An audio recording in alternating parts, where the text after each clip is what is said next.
우중에 장마통에 그래도 그 가운데서 여러분과 저에게 건강과 믿음을 주셔서 오늘 주의 전으로 나오게 하신 줄로 믿습니다.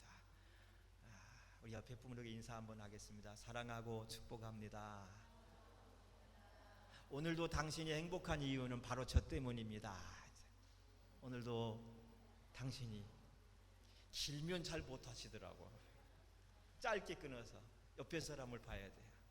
당신이 웃는 이유는, 당신이 웃을 수 있는 이유는 바로 저 때문입니다. 아멘.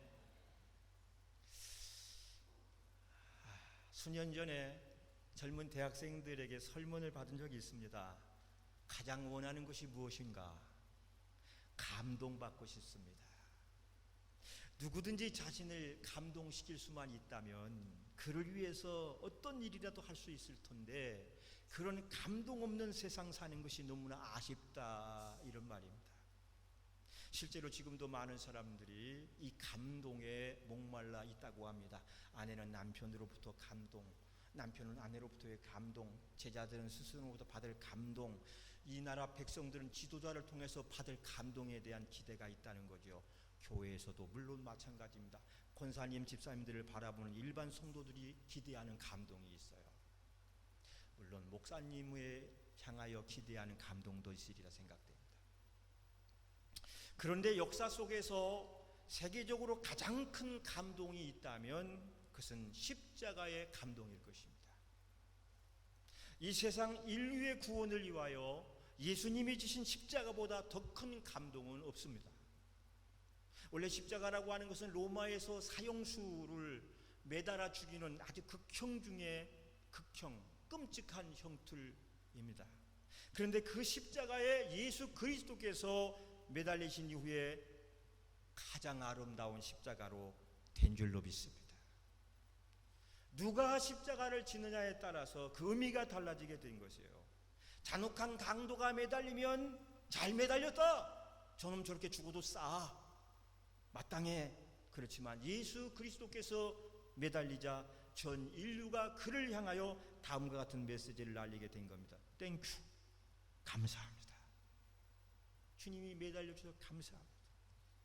그런데 여러분, 사랑하는 여러분이요, 당시의 십자가는 예수님이 지신 십자가 한 가지만 있었던 것이 아니라는 점입니다. 다음과 같은 몇몇 종류의 십자가가 있었습니다. 그래서 오늘은 그 몇몇 종류의 십자가를 살펴보면서 함께 은혜를 나누고자 합니다. 먼저 자기 죄와 자기 잘못 때문에 매달려 죽은 저주의 십자가가 있습니다. 오늘 본문 38절을 보면 이때에 그랬어요. 이때 예수님께서 십자가에 매달릴 이때에, 이 날에, 이 시간에 누가 함께? 예수와 함께 강도 둘이 십자가에 못 박히니 하나는 우편에 하나는 좌편에 있더라. 그러니까 당시 강도 둘이 십자가를 졌는데, 당시 십자가를 질 만큼의 강도였다면 아주 잔혹한 강도들이었습니다. 왜냐하면 당시에 웬만한 죄를 지어가지고는 십자가에 매달지를 않았기 때문에 그래요. 누가 들어도 몸소리치도록 공분하는 죄를 지은 자들이 십자가에 매달렸습니다. 대표적으로 오늘 본문에도 나오는 바라바라는 죄수에 대해 성경에 나와 있어요.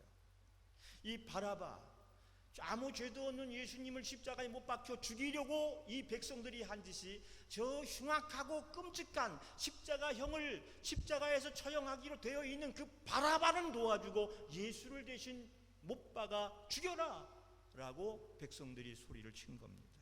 이 바라바라는 사람이 어떤 죄를 졌냐면 살인죄를 저지르고 폭동까지 일으켰던, 이 로마의 정부에서는 그냥 둬서는 안 되는 본보기로 십자가 처형을 해야 마땅한 죄수가 바라바라고 하는 거예요.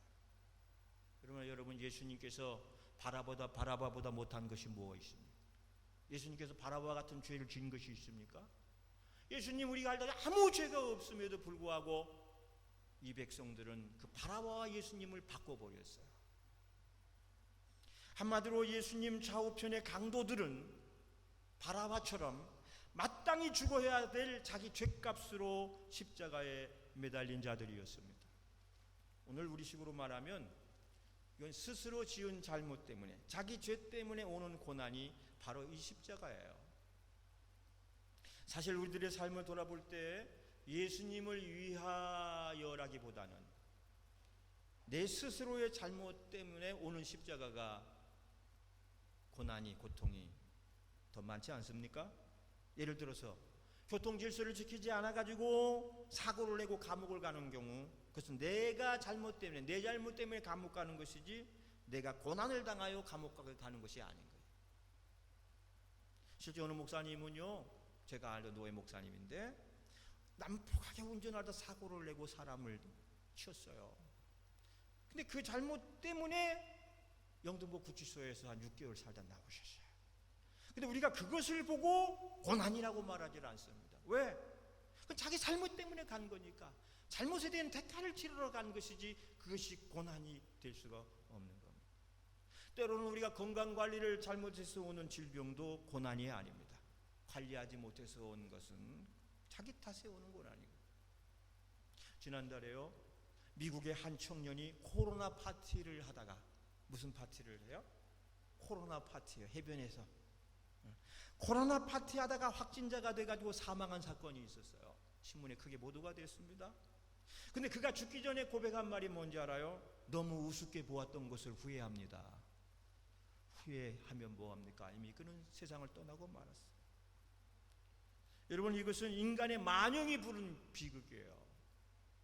사업을 잘못해서 부도가 난다든지, 부부싸움을 극복하지 못해서 오는 가정 파탄이라든지, 이건 다 결국 사람의 잘못 때문에 일어난 일들입니다. 그러므로 우리 성도님들은 자기 잘못 때문에 생기는 이 불명예스러운 십자가는 결코 져서는 안 될 줄로 믿습니다. 예수님 좌우편에 있는 강도들은 자신의 죄 때문에 매달려 죽은 십자가였다는 사실이에요. 두 번째는 예수님을 따르기 위해서 져야 되는 십자가가 있습니다. 자기 십자가인데, 마가복음 8장 34, 35절에 예수님께서 이런 말씀을 했는데 다 같이 한번 읽어보겠습니다. 무리와, 시작. 무리와 제자들을 불러 이르시되 아무든지 나를 따라오려거든 자기를 부인하고 자기 십자가를 지고 나를 쫓을 것이니라 그랬어요. 여기 말씀해 보면 십자가가 나오죠. 이 십자가는 예수님이 지고 가신 십자가가 아니에요. 자기를 따르고자 하는, 예수님을 스승 삼고자 하는 사람들을 향하여 예수님께서 하신 말씀이에요. 너희들이 참 내 제자가 되려거든 자기 십자가를 지고 나를 따르라, 그렇게 말한 거예요. 이 십자가는요, 제자들이 예수님을 따르기 위해서 져야 되는 십자가입니다. 예수님 앞에 자기 자신을 내려놓는 십자가입니다. 여러분, 우리가 예수님을 따르기 위해서는 내려놓아야 될 것이 참으로 많이 있습니다. 내 생각, 내 사상, 내 고집도 내려놔야 돼요. 내 개성, 내 경험, 내 취향도 내려놔야 돼요. 내 교만, 내 자랑, 내 의라든지 내 생명까지도 내려놓아야 됩니다. 나는 날마다 죽노라 고백했던 사도 바울처럼 자기를 날마다 십자가에 못 박고 예수님의 성품과 인격으로 살아가는 것이 결국은 주님이 주신 십자가를 지고 가는 삶인 줄 믿으시기 바랍니다. 내려놓지 않으면 질 수 없는 십자가예요. 교회 생활, 신앙생활 할 때도 자꾸 내 고집만 부리는 것도 내려놔야 돼요. 재직회라든지 무슨 회의 하면 꼭 손들고 제 생각에는요 이렇게 하는 분이 있어요. 맞죠? 그분도 생각이 있으니까 자기 생각을 말할 수 있는데, 근데 번번이 사사건건이 제 돈 걸기 위하여 제 생각을 이야기한다면 그 생각도 내려놓아야 돼요. 일제강점기 때 김익두 목사님이라고 소문난 깡패예요. 그 당시에 소문난 깡패인데, 장에 가는 사람들은 성황당을 넘을 때 돌을 쌓으면서 하는 말이 오늘은 제발 깡패 김익두 만나지 않게 주옵소서라고 할 정도로 유명한 깡패였습니다. 그런 김익두가 선교사의 전도를 받고 예수 믿고 변화가 됐어요. 그리고 그는 자기가 예수 믿고 변화됐다는 것을 만천하에 알리기 위해서 부고장을 만들어서 김익두 죽다라고 부고장을 다 나눠줬던 사람입니다. 그리고 그 소문은 당시 그 지역사회에 널리 퍼졌어요. 어느 날입니다. 이 김익두가 열차를 타고 가는데 맞은편에 노인 둘이 앉아서 보니까 깡패 김익두가 앉았어. 근데 제가 예수 믿고 변화됐다 그랬거든. 그러니까 이 김익두가 정말 변했는지 안 변했는지 시험해 보려고 담뱃대를, 옛날에 이런 장 긴 담뱃대가 있잖아요. 이 담뱃대를 김익두 코 밑에 대고 빡빡 빨아댔어요. 그러니까 이 담배 연기가 김익두 코로 들어갔단 말이에요. 참다 못한 김익두가 그 노인 멱살을 막 잡고 왔는데 때리려고 그러니까 이 노인이 아이고 깡패가 사람 잡네, 사람 잡어. 변했다며? 죽었다며?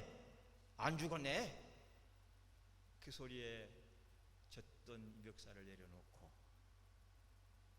그리고서 하는 말이 뭐라 그러냐면, 은혜는 내가 받았는데 혜택은 이 노인이 받는구나 그랬다는 거예요. 은혜는 누가 받아? 자신이 받았어. 예수님을 믿고 구원받는 자신이 받았는데 옛날 같으면 그냥 갔단 말이야.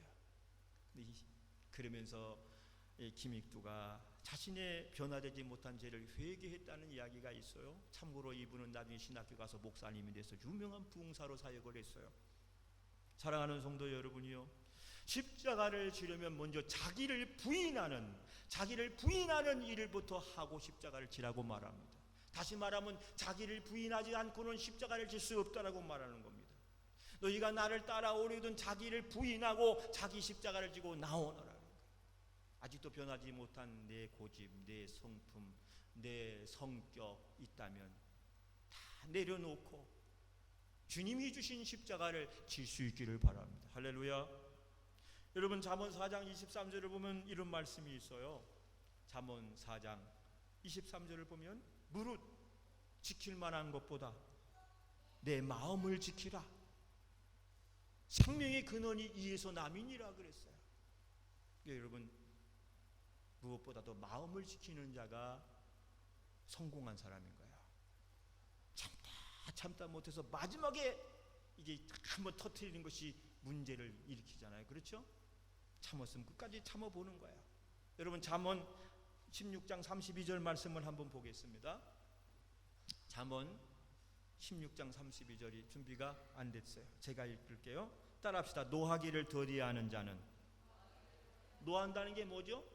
화내는 거죠. 화내기를 더디하는 자는 따라 용사보다 낫고, 자기 마음을 다스리는 자는 성을 빼앗는 자보다 나으니라.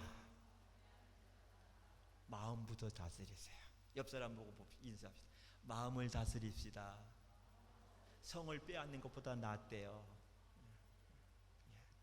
온유해서 사고치는 경우는 없습니다. 그러나 분을 참지 못해서 사고치는 일들이 너무 많아요. 그런데 예수님을 믿고 나서 예수님을 따르기 위해서는 자기를 죽이고 자기가 져야 하는 십자가가 있다고 말씀을 하잖아요. 그러므로 여러분, 아직까지도 예수님을 믿고 변화되지 못한 자신의 모습이 있다면 이 시간 말씀을 듣고 다 변화되시고 예수님이 주신 십자가를 달게 지고 가시는 여러분 되시기를 주의 이름으로 축복합니다. 세 번째, 타인의 죄를 짊어지고 가는 인류 대속의 십자가가 있습니다. 바로 예수님이 지신 사랑의 십자가인 줄로 믿습니다. 예수님의 십자가는 자신의 잘못 때문에 지은 십자가, 예수님을 따라가기 위해 지은 십자가도 아니에요. 자신이 아닌 온 인류의 죄를 사하고 구원하기 위해서 대신 지신 사랑의 십자가, 예수님이 지신 십자가, 예수님이 가진 그 십자가라고 하는 말씀입니다. 이것이 오늘 35절에 나와 있는데, 저희가 예수를 십자가에 못 박은 후에 그랬어요. 저희가, 로마의 군인들이 대표로 예수님이 십자가에 못 박아버렸다고 하는 거야. 그때 못 박히신 예수의 모습, 그때 짊어지신 십자가가 인류 대속의 십자가예요. 이 대속의 십자가는 자신이 지은 죄 때문에 지는 십자가가 아니라 저와 여러분을 위한 전적 희생의 십자가인 걸 믿으시기 바랍니다. 여러분, 예수님은 로마 병정들에게 붙잡히고 나서 골고다 언덕에 오르기까지 무려 6번의 재판을 받으셨어요. 이리 끌려다니고 저리 끌려다니고 머리에는 가시멜 유관을 쓰시고 모진 채찍질을 당하셨어요. 끔찍한 고문의 그 고통이란 이루 말할 수가 없을 지경인데, 마지막에는 기진막진 탈신해서 쓰러지셨는데 정작 본인은 아무 죄도 없이 그것을 당하신 거예요. 오직 저와 여러분을 구원하기 위해서 그 십자가를 대신 졌다고 하는 겁니다. 오늘 말씀에도 당시 재판관인 본디오 빌라도조차도 죄 없다라고 선언했지만 그럼에도 불구하고 그 예수를 십자가에 매달 때 예수님은 한마디 원망 불평 없이 최선을 다해, 여러분 억울한 십자가지만 예수님은 최선을 다해 지셨어요. 육체의 한계 때문에 예루살렘의 비아 돌로사의 골목길을 걸어갈 때 쓰러지고 또 쓰러지고 또 쓰러지고 또 쓰러졌어요. 전설에 의하면 골고다까지 올라가게 예수님이 무려 17번이나 쓰러졌다는 기록이 있습니다. 그러면 그 17번이나 십자가를 메고 가다 쓰러지는 현장에 쓰러지고 일어날 때마다 제일 필요로 한 사람이 어떤 사람이었겠습니까? 그를 부축해서 일으켜주는 사람, 쓰러질 때마다 부축해서 일으켜줄 사람, 또 그 십자가를 누군가 대신해서 좀 옮겨줄 사람이 필요했지만, 그러나 17번씩이나 넘어지기까지 그렇게 해주는 이가 예수님 주변에는 아무도 없었다는 사실입니다. 무려 17번 쓰러지고 일어나기를 반복하는데도 말이에요. 죽기까지 예수님과 함께 하겠습니다 했던 수제자 베드로도 없었습니다. 주여 주님의 나라가 임할 때 우리들을 오른손 왼쪽 좌이정 여기정 삼아 주시옵소서라고 했던 요한과 안드레도 없었어요. 오병이어의 기적을 먹었던 수천 수만의 군중들 중에 단 한 사람도 거기에는 없었다는 거예요. 이렇게 예수님은 마지막 순간까지 누군가의 자발적 도움 없이 자신의 십자가를 지고 갈 수밖에 없었다고 하는 사실입니다. 근데 마지막 순간에 예수님을 대신해서 그 십자가를 지고 간 사람이 있었어요. 대신 지고 간 십자가. 그게 오늘 말씀에 나오는 하나님이 예비하신 구레네 시몬의 십자가인 줄 기억하시기 바랍니다. 구레네 시몬을 기억하세요. 구레네 시몬. 베드로도 아니에요. 안드레도 아니에요. 야고보와 요한도 아니에요. 스로보니게 여인도 아니에요. 바로 멀리 아프리카 근방에 있는 조그만 구레네라는 섬에 살던 시골 청년 시몬이라는 사람입니다. 이 시몬은 유월절에 예루살렘에 왔다가 한 사형수가 갈보리 십자가를 지고 간다는 소식을 또 구경 나왔던 사람입니다. 그런데 신기하게도 그 예수님께서 그 구레네 시몬 앞에서 17번째로 쓰러지신 거예요. 몇 번째로 쓰러진 거예요? 17번째. 하필이면 그 시골 청년 촌뜨기 앞에 쓰러진 겁니다. 여러분, 이것이 우연이었을까요? 이 17번째 마지막 쓰러진 그 자리, 그 장소에 구레네가 시몬이 서 있었다. 이게 우연이었을까요?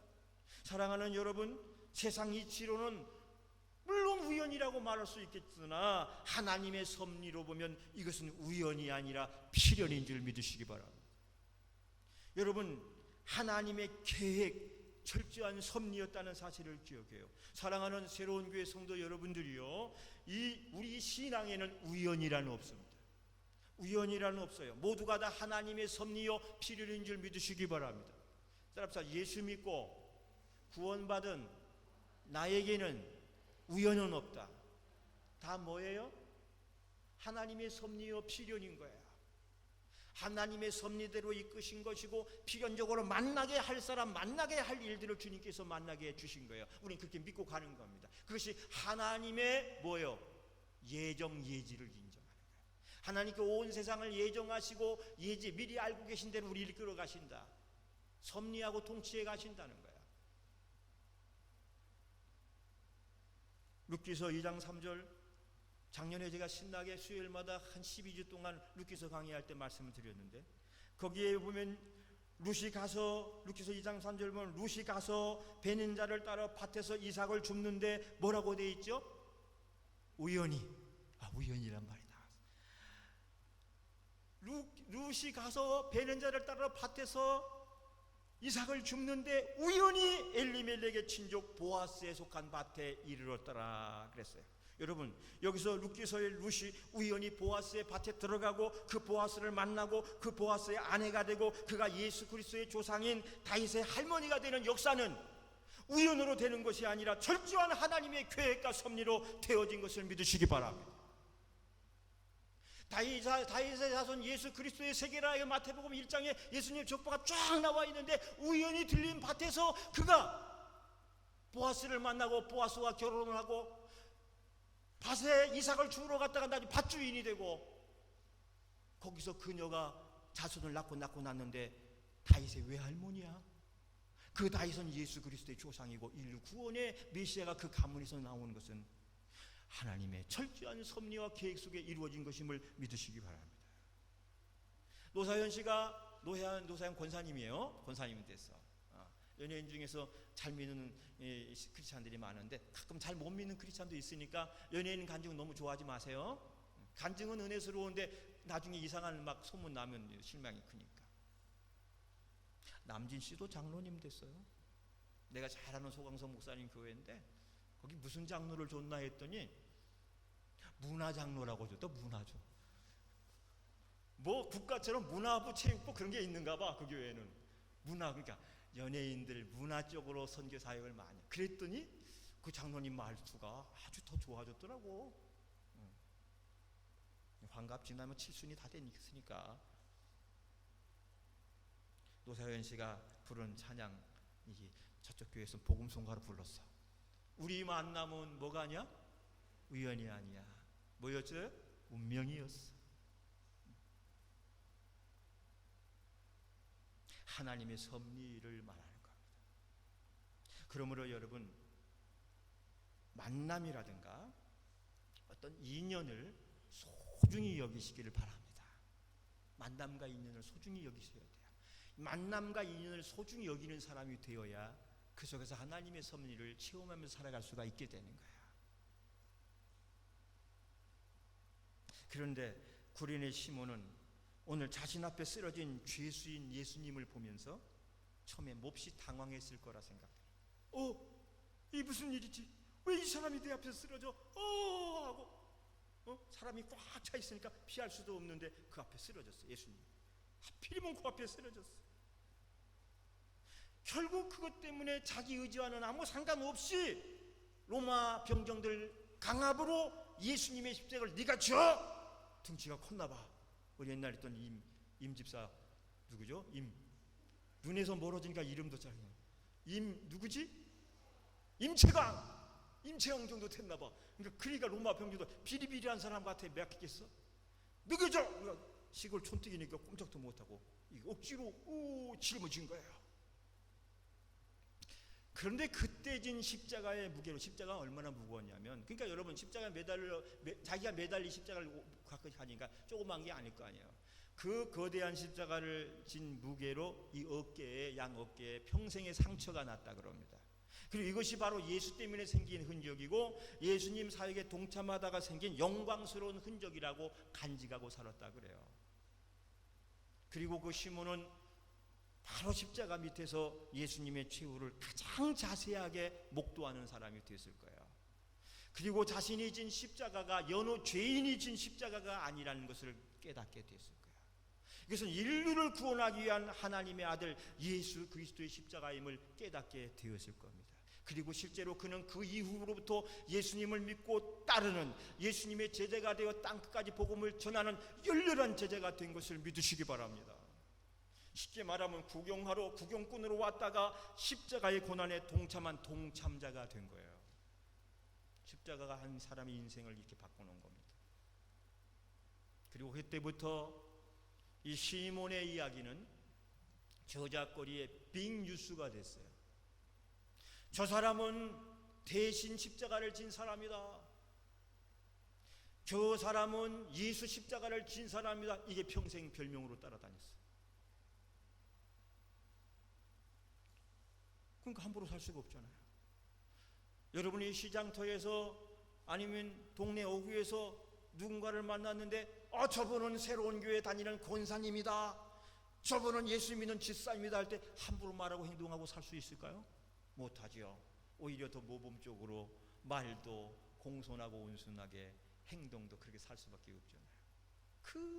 그것이 이 구린의 시몬을 따라다녔는데, 그런데 성경은 거기서 끝나는 게 아니라 그 이후에 이 구레네 시몬의 가정에는 이루 다 말할 수 없는 엄청난 주의 은총과 축복이 임했다고 하는 사실입니다.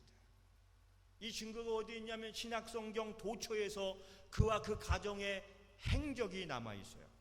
먼저 구레네 시몬의 행적을 찾아보면 사도행전 13장 1절을 보겠습니다. 십자가를 대신 지고 예수님 십자가를 대신 짊어졌던 그 청년이 나중에 하나님의 은총을 묵히 받은 사도행전 13장 1절에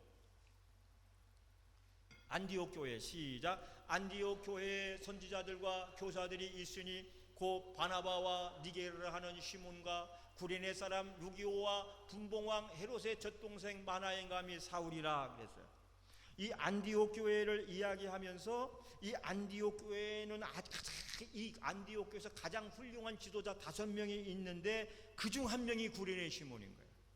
바나바, 니게르, 이 니게르는 이제 흑인인 거예요. 니게르 시몬은 흑인을 말하는 거예요. 루기오, 분봉왕, 왕의 왕족도 들어있어. 헤롯의 젖동생 마나인과 사울, 이건 사도 바울을 말한 겁니다. 그러니까 이 여러분, 이 구레네 시몬이 사울과 어깨를 같이 나눌 수 있는, 겨룰 수 있는 위대한 지도자가 되어 있었던 거예요. 억지로 십자가를 진 구레네 시몬은 그 성전의 기둥이 되어갔고요, 하나님의 별같이 빛나는 축복을 받으며 살아갔습니다.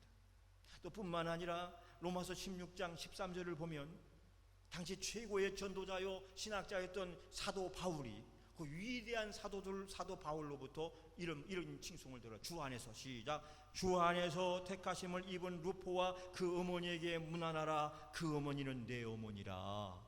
여기 주 안에서 택하심을 입은, 자, 언제 택했지요? 언제 택했어요? 이 누굴 말하냐면 그 여러분 구레네 시몬의 아들과 그 아내의 얘기를 지금 하는 거야. 만세전에 택하였지. 그리고 언제 불렀어요? 그 사람을 예수님이 17번째 쓰러진 그 현장에서 부름을 받은 거야. 억지로지만. 여러분, 그 억지로 예수 믿는 사람도 주님께 감사하시기 바랍니다. 아내 등 떠밀려서 남편 손에 이끌려서 억지로 교회 왔더라도 예수 만나면 구원받고 영생 얻고 새로운 인생을 살게 되는 것임을 여러분 감사하시길 바랍니다. 근데 거기 뭐라 하면 주 안에서 택함을 입은 루포는 바로 구레네 시몬의 아들이에요. 그 루포와 그 어머니에게 문안하라. 그 어머니는 내 어머니라. 여러분, 세상에 당시 초대교회의 가장 위대한 사도 바울로부터 어머니라고 칭송을 받을 수 있는 여인이 이 땅에 또 어디가 있어요? 근데 이 여인이 그런 칭송을 받았어요. 그러므로 여러분, 세상의 것은 다 끝이 있고 헛되어지는 날이 돌아옵니다마는, 그러나 주님의 일은, 주님을 위해서 헌신과 희생하다 살아간 일은 결코 끝나지 않고 헛되지도 않고 하나님이 갚아주시고 하나님 앞에 다 기억된 바 된다는 사실을 믿으시기 바랍니다. 저는 확실히 믿어요. 주님을 위해 살고 주님 위해 시간 쓰고 주님 위해 헌신한 것들은 절대로 헛된 것으로 돌아오지 않는다는 사실 저는 확실히 믿습니다. 하나님이 다 갚아주셔요. 하나님이 다 채워주셔요. 이 땅에서 안 되면 하늘에 가서 주님께서 반드시 갚아준다는 사실은 저는 확실히 믿습니다. 여러분, 이 믿음이 여러분의 것도 되시길 바랍니다. 사랑하는 여러분, 오늘 예수님 주변에 몇몇 종류의 십자가에 대해서 말씀을 드렸습니다. 강도들이 졌던 자기 죄로 인한 자기 십자가, 예수를 따르기 위해 져야 되는 자기 십자가, 인류의 대속 구원을 위해서 지신 예수님의 십자가, 구레네 시몬이 졌던 대신 십자가였어요. 그런데 저와 여러분이 함께 지고 가야 될 십자가가 있어요. 그건 뭔지 알아요? 사명의 십자가입니다. 이제 우리가, 저와 여러분이 져야 될 십자가는 예수님 전 십자가 지고 골고다 갈 필요가 없어요. 해마다 부활절이 되면 필리핀에서는 남자 한 명을 뽑아가지고 예수님처럼 똑같이 십자가 지는 의식을 하는데, 부활절 축제 가면 볼 수 있어요. 진짜 실제로 못을 박아 똑같이 허리를 묶고 양손에다 대못을 박아 뚫고 진짜 들어가. 근데 그렇게 해서 그 재현을 한다 그래요. 근데 그 사람은, 거기에 십자가에 못이 박혀서 이렇게 된 사람은 국가에서 평생 먹여 살린대. 우리가 십자가를 진다고 해서 거기 가서 그런 십자가 지러 갈 필요가 없어요. 이제는 우리가 져야 될 십자가는 내가 섬기는 교회에서, 주님을 믿는 그 자리에서 주님이 내게 주신 사명을 지고 가는 십자가가 저와 여러분이 져야 될 십자가인 줄 믿으시기 바랍니다. 때로는 이것이요, 싫든 좋든 주님이 필요하다면 져야 되는 십자가. 사람이 한결같이 좋을 수만 없잖아요. 은혜가 넘치고 사랑이 넘치고 기쁨이 넘칠 때는 그 지는 게 안 힘들지만, 여러 가지가 힘들고 어렵고 환경적으로 이게 힘들 때에는 짊어지는 것이 부담스러울 때가 있어요. 그러나 그럼에도 불구하고 지라고 하는 거예요. 져야 되는 십자가라는 거예요. 사랑하는 여러분, 여러분의 가정에도 십자가가 있지 않습니까? 남편이나 부모, 자식 등의 십자가 있지 않아요? 그런 십자가는 자식이 원수야, 아유 저놈 호적에 팠으면 좋겠어 하지만, 그렇게 말은 하지만 억지로라도 지고 가지 않습니까? 늙으신 부모님들 나 살기도 힘들지만 봉양하는 것이 쉽지 않잖아요. 그럼에도 불구하고 지고 가는 것이 가정의 십자가 아니에요? 여러분, 어느 날 여러분 어머니나 아버지가 여러분 앞에서 뇌출혈로 쓰러졌다고 생각해 보세요. 사고로 쓰러졌다고 생각해 보세요. 그러면 아무리 힘이 들어도 그분들을 내가 책임지지 않습니까? 오늘 남편 회사가 부도가 나서 집에 들어 앉았어. 회사에서 명퇴, 강퇴로 잘려 들어 앉으면 그때부터 아내와 자식들이 그를 대신해서 뛰지 않습니까? 이게 가족 아니에요? 이게 십자가 아니겠어요? 그럴 각오 다 돼 있지 않아요? 남편이 잘렸다고 도망가는 아내가 있습니까? 아내가 잘못됐다고, 부모가 잘못됐다고 도망치는 자식이 있어요? 그건 아니잖아요. 자, 가정이라는 것은 내가 아무리 힘들어도 내가 감당할 마음의 준비라고 사는 거예요. 만일 그런 마음이 없다면 그건 자식도 아니고 아내도 아니고 남편도 아니잖아요. 그냥 동네 아줌마지. 그렇잖아요. 그런데 아이러니한 것은 부모가 자식 앞에서 쓰러지는데, 부모가 자식 앞에 쓰러지는데 10자식이 있는데 한 자식 앞에 쓰러지는데 하필 왜 못 사는 내 앞에서 쓰러지냔 말이에요. 하필.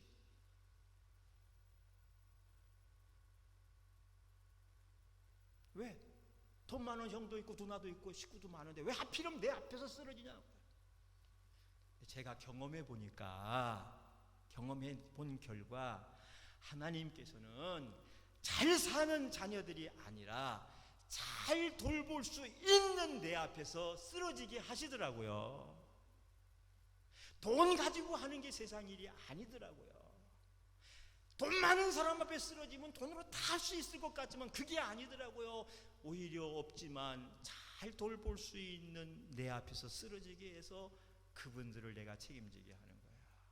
저도 그렇게 해서 저희 어머니를 저희 집에서 무려 8개월간 대소변을 다 받아가면서 개척했을 당시인데, 우리 여기 있는 시내가 3살 먹었을 때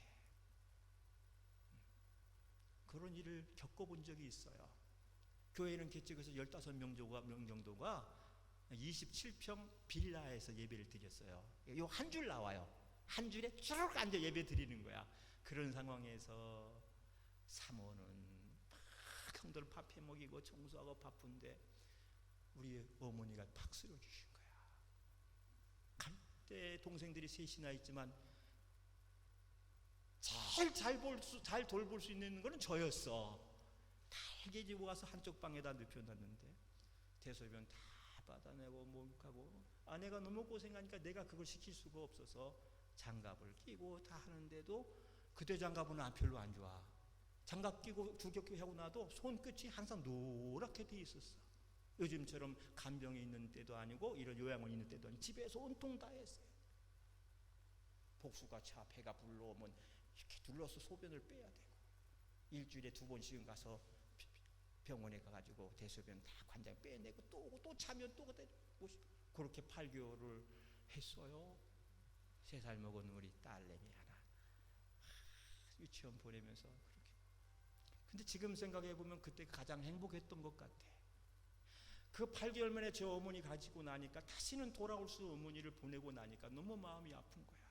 그래서 느꼈던 것이 아프시더라도 계시는 것이 나한테는 유익하고 좋았다는 거야.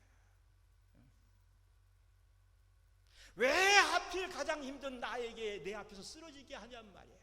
개척교회하고 하나님이 일하다고 나섰으면 개척도 안 하고 주일동도 아닌 동생들 집에 보내면 하나님이 편하고 나도 편할 거 아니겠어요?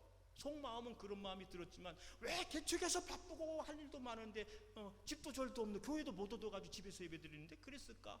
근데 지금 생각하면 그때 추억이 가장 아름다운 추억이었어. 따라합시다.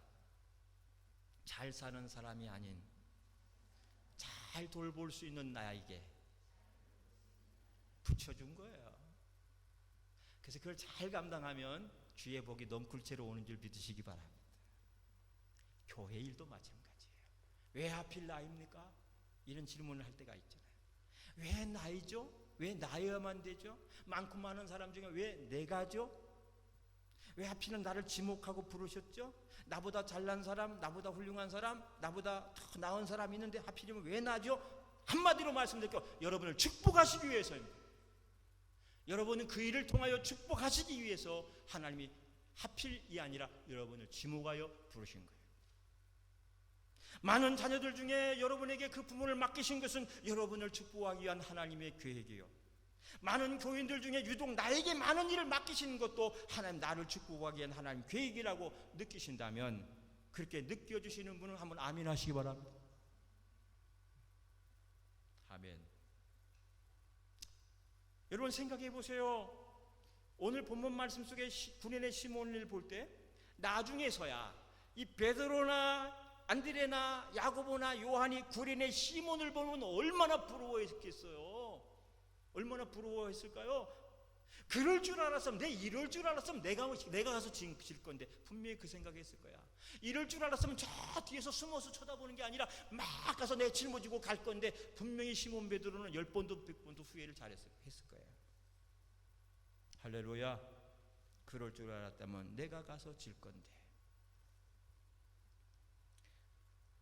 또 한 가지 중요한 점은요, 이제 마지막 말씀을 정리할 때 십자가라고 하는 것은 원래 자기 자신이 것이었다는 점이에요.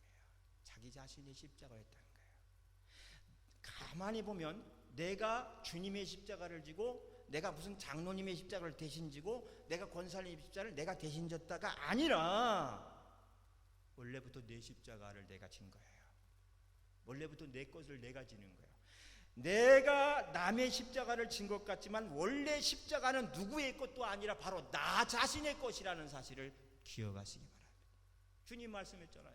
아무든지 나를 따라오려거든 자기를 부인하고, 목사님의 십자가를 대신 저라가 아니라 자기 십자가를 대신 지라고 말씀하시죠. 권사님의 십자가를 대신 지라가 아니라 자기 십자가를 자기가 지라고 하는 것이죠. 할렐루야. 이 십자가는 원래부터 누구의 것이었어요? 내 거였어요. 예수님이 지신 십자가도 내 것을 예수님이 대신 진 거예요. 예수님이 지지 않았다면 나는 그 십자가 때문에 지옥의 멸망으로 빠질 수밖에 없었을 겁니다. 그런데 그 예수님이 대신 졌기 때문에 우리는 그 십자가가 아니라 사명의 십자가, 복받는 십자가를 지게 되는 겁니다.